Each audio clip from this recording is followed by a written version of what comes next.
It's strange how fast your life can turn to dust. One second you're arguing with your mom about missing curfew, and the next you're sitting in a cold hospital hallway watching nurses rush past, praying she'll open her eyes. I'm Chloe, I'm 17, and 2 months ago my whole life split apart like a cracked windshield. It started with a stupid fight. I yelled at Mom that I wasn't a kid anymore, that I could drive myself to practice, and she yelled back that if I thought I was so grown I could start paying rent. Classic drama. I stormed out, she ran after me, we both got in the car, too angry to see straight. The last thing I remember was her hand slamming the steering wheel when a truck's headlights blinded us. I woke up to the screech of metal and the smell of gasoline. Mom didn't wake up. She still hasn't. They say it's a coma. Stable, but who even knows what that really means? My little brother Aiden is 9, my sister Lily is 5, and now they're looking at me like I'm supposed to have the answers. Me. I can't even pass Algebra 2 without crying into my cereal, and now I'm the mom?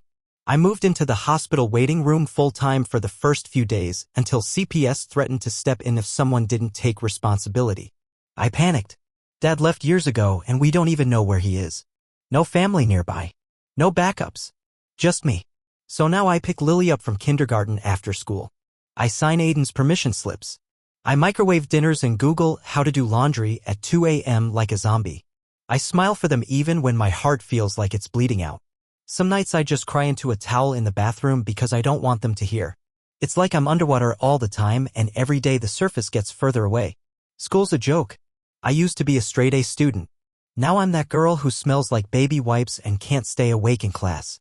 Teachers pulled me aside at first, gentle voices, extra time on assignments. But that ran out quick. You can only use "my mom's in a coma" as an excuse so many times before people get tired of feeling sorry for you. And friends? Forget it. They stopped texting after the first few hospital updates. It's like I fell off the edge of the world and no one even noticed. But that's not even the worst part. The worst part is, the bills started coming in. The mortgage, the utilities, the hospital fees. Collections agencies calling our house, yelling through the voicemail about balances due. I didn't know what to do. I still don't. So when a letter arrived yesterday saying we had 30 days to catch up on mortgage payments or they'd start foreclosure, I did something really, really bad. I stole Mom's checkbook. I'm 17 and I forged her signature to pay part of the mortgage. I know it's illegal. I know it could destroy everything. But what else was I supposed to do? Let my little brother and sister end up in foster care? Let strangers tear our family apart while Mom's lying there hooked up to machines? I told myself it was just a one-time thing. Just until she wakes up. Except now, staring at that bank app tonight, my stomach drops through the floor. Because the money's gone. Not just what I paid. All of it. Every penny. And there's a series of transactions I don't recognize. Big ones. Thousands of dollars drained to some account I've never heard of. I blink at the screen, trying to make sense of it. At first, I think it's a mistake. A glitch. But then a cold thought creeps into my mind and won't let go. Someone else has been accessing Mom's account. Someone else knows she's not here to stop them. Someone is stealing from us. And I think I know exactly who it is. I knew I shouldn't jump to conclusions. I mean, it could have been a bank error, right? Except it wasn't. I sat there on the kitchen floor at 2 in the morning, scrolling through the transactions with shaking hands. Cash withdrawals from ATMs in parts of town we never went to. Charges from sketchy liquor stores and cheap motels. And one name kept popping up on the statement, Samuel Reyes. My mom's brother. My uncle. The guy we hadn't seen in years because Mom said he was bad news. I didn't know all the details, just that when I was a kid, Mom changed the locks and told me not to answer the door if Uncle Sam ever showed up. I guess I forgot about him like you forget about bad dreams. But somehow he must have found out. Found out Mom wasn't around to protect us. Found out her oldest daughter was trying to hold the whole broken house together with duct tape and prayers. I didn't even have to guess how he got access. The emergency contact papers in Mom's safe, the ones she filled out years ago listing Sam as next of kin just in case something happened. Back when she still believed he could change. My blood ran cold. He must have used that to convince the bank to give him access. Maybe even had some fake papers drawn up. And now he was draining us dry while Mom lay unconscious a mile away. I wanted to throw up. Instead, I grabbed my coat and keys and made the stupidest decision of my life. I was going to find him. I didn't have a plan. Didn't even know where to start. But there was one address listed next to one of the ATM charges, a gross little motel called the Crescent Moon. I'd seen it once from the highway. Broken sign, flickering lights, the kind of place where nightmares lived. I told myself I'd just drive past. Just see if his car was there. No confrontation. No talking. Just information. That was the plan. Except when I pulled into the motel parking lot, heart hammering so loud I could barely hear the radio, I spotted his truck immediately.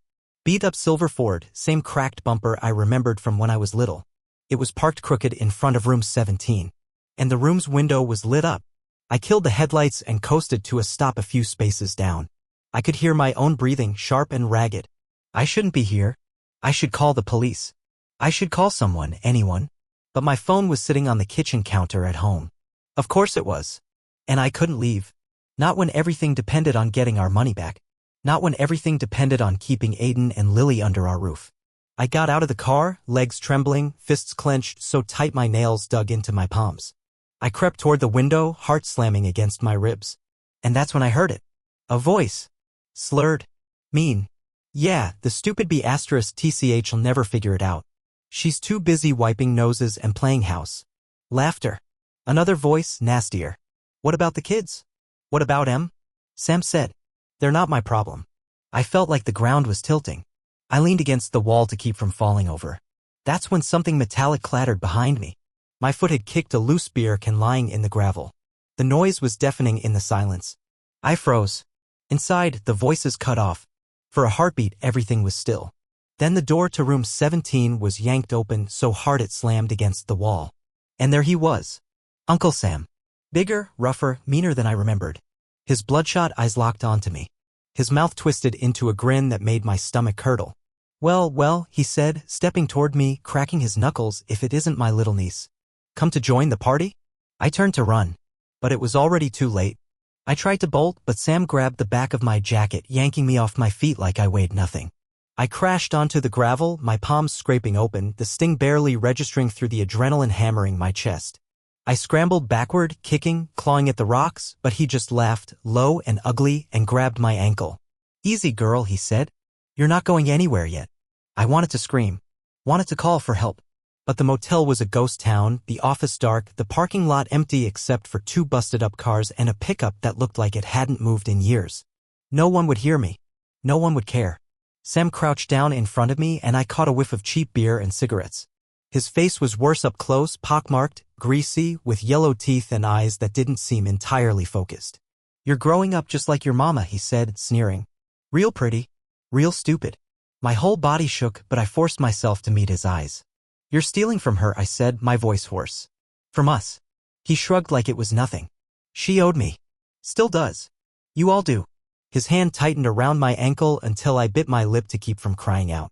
So here's how it's gonna go, princess. You're gonna forget what you saw. You're gonna go home and pretend this never happened. Otherwise, maybe I pay a visit to that little brother and sister of yours. My stomach twisted into knots so tight I couldn't breathe. He meant it. I could see it in the dead cold in his eyes. He wasn't bluffing. I had to get away. I had to protect Aiden and Lily. I nodded, trying to make my face as blank as possible. Okay, I whispered. I'll forget. His grip loosened just enough. And I took my chance. I kicked him hard, right in the shin. He howled and stumbled backward, and I scrambled to my feet and ran like I never had in my life. I didn't stop until I reached my car. I jammed the keys into the ignition with trembling hands, peeling out of the parking lot so fast my tires squealed. I didn't stop until I got home. I grabbed my phone off the kitchen counter without even thinking.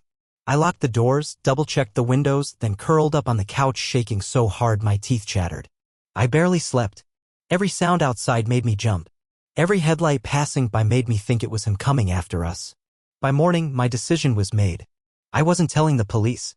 I wasn't telling anyone. If I even thought about calling the police, he might find out and take it out on Aiden and Lily before anyone could stop him. Because if Sam found out, he'd hurt my siblings. And I couldn't risk that. I'd find another way to fix this. I'd protect them no matter what it cost me. That afternoon, after picking Lily up from kindergarten, I got a call from the hospital. My heart stopped when I saw the number.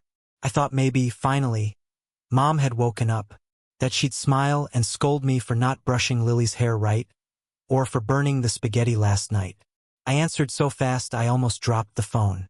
Hello. There was a pause. Then a woman's voice, soft but urgent. Is this Chloe Turner? Yes, I said, breathless. Your mother. She had an episode this morning, the nurse said. Her monitors showed increased brain activity. Could be a sign she's coming out of the coma. Or, she trailed off. Or what? I demanded. Or she could be experiencing distress. Something trying to wake her up, but something holding her back. My knees buckled and I sank to the floor. Is she okay?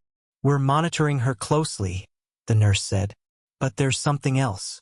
Something unusual. What? My voice was just a whisper. When the brain waves spiked, she said carefully. Your mother tried to say something. My heart hammered so loud I almost missed what she said next. She said, he knows. I sat there, the nurse's words echoing in my head like a siren. He knows. Who did she mean? Sam? Someone else?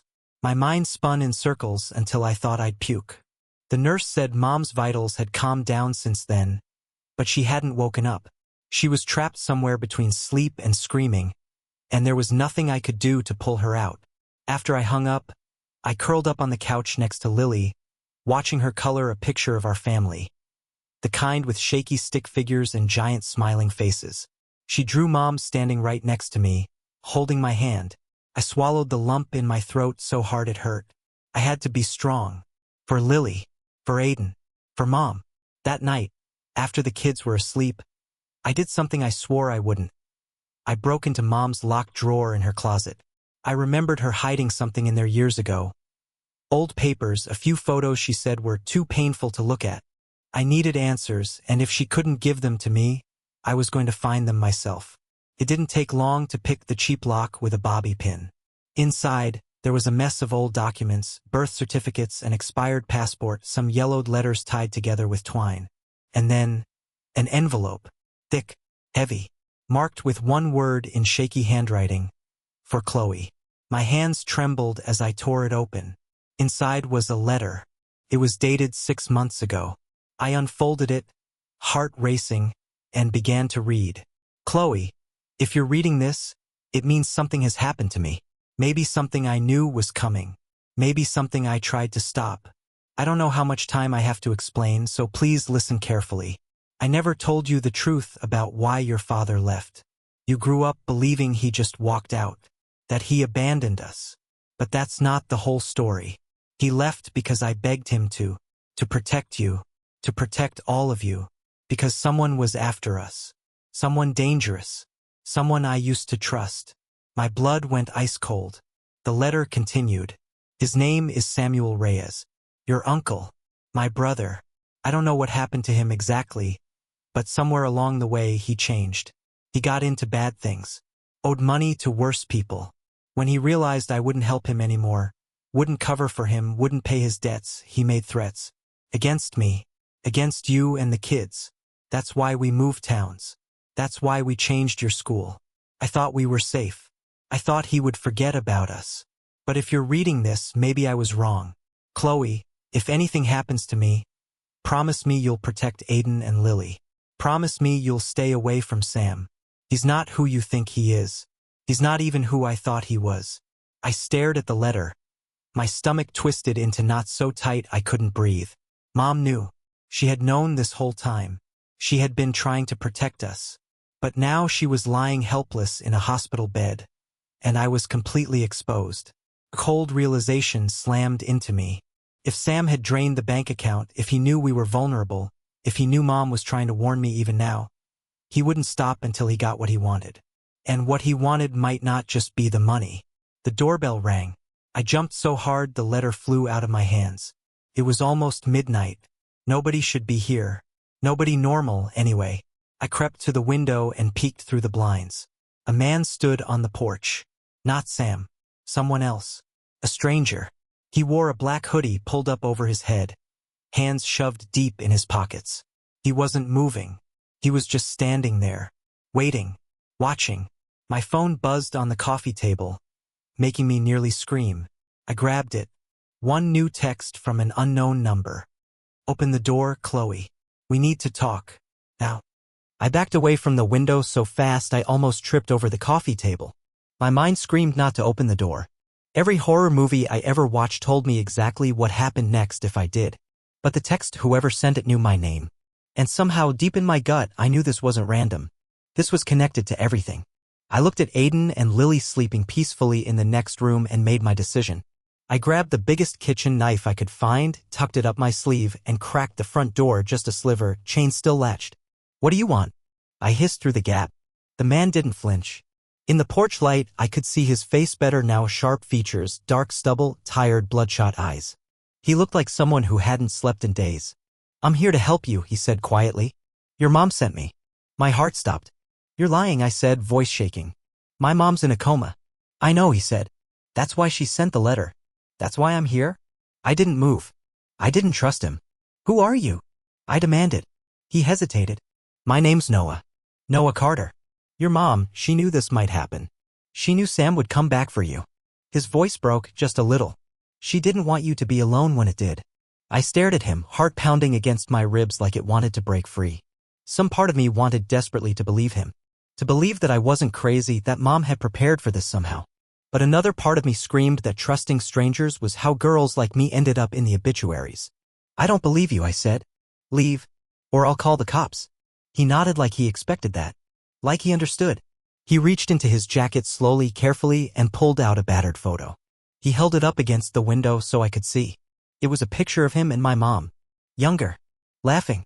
Standing in front of a restaurant I recognized from when we lived in our old town.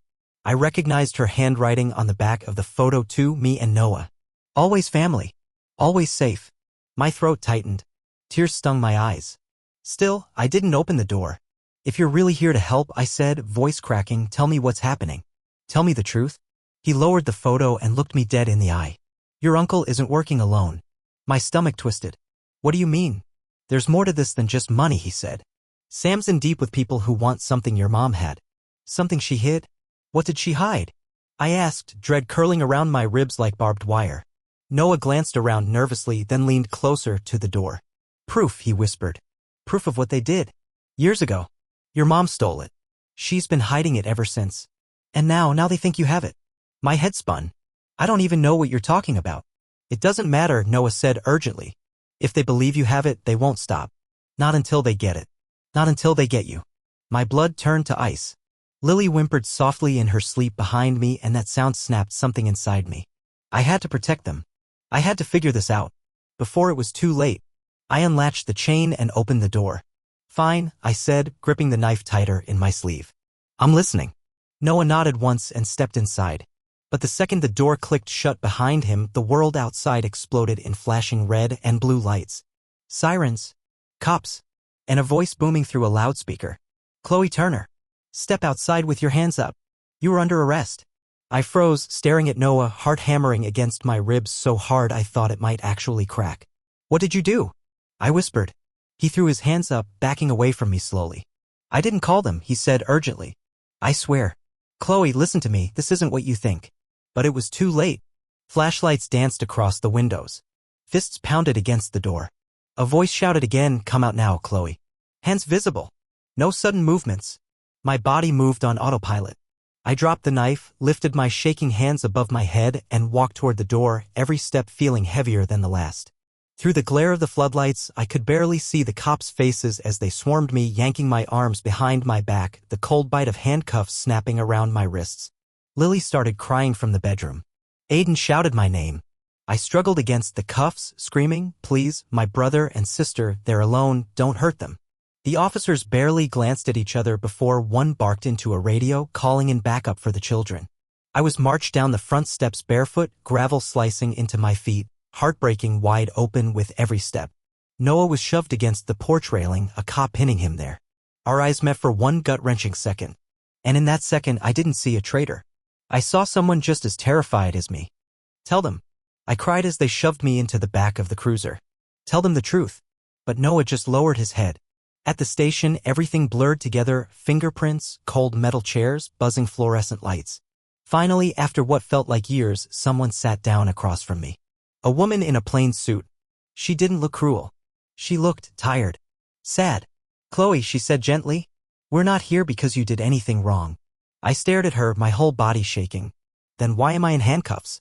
"It's protection," she said. Because you're in danger. Real danger. And we needed to get you out before they made their move tonight. My breath caught in my throat. Who's they? She slid a file across the table to me. I opened it with trembling fingers. Inside were grainy surveillance photos. Sam. And other men I didn't recognize, hard faces, tattoos, gang colors. One of them had been lurking near Lily's school. Another near our house. Watching. Waiting. I couldn't breathe. Your mother was involved in a witness protection program, the woman said quietly. She testified against a powerful criminal network years ago. Sam. He flipped sides. He's been working with them ever since. When your mom went into a coma, they saw their chance. They needed to silence anyone left who knew too much. My whole world tilted sideways. Witness protection? Criminal networks? My mom, who made pancakes shaped like smiley faces and cried at stupid dog movies. She had lived an entire life I never even knew about. A life that was now tearing mine apart. What about Noah? I asked, my voice barely a whisper. The woman hesitated. He was your mom's handler. Her protector. She trusted him. He's been off the grid since her accident, trying to find a way to keep you safe without blowing his cover. My heart twisted painfully. I remembered the fear in Noah's eyes when the lights flashed through the windows. He hadn't betrayed me. He had saved me. The woman leaned in closer. Chloe, listen to me very carefully. You can't go back to your old life. It's not safe anymore. We have a plan to relocate you, Aiden and Lily. New identities. New town. New start. But you have to decide now. Tears blurred my vision. Everything, my friends, my school, my mom's favorite coffee shop down the street, it would all be gone. Like it never existed. And my mom. I choked out. When if she wakes up? The woman's face softened. We'll make sure she finds you. She's stronger than you know. I closed my eyes, Lily's drawing flashing in my mind, the crooked stick figure family, all of us holding hands. Smiling. Safe. I opened my eyes.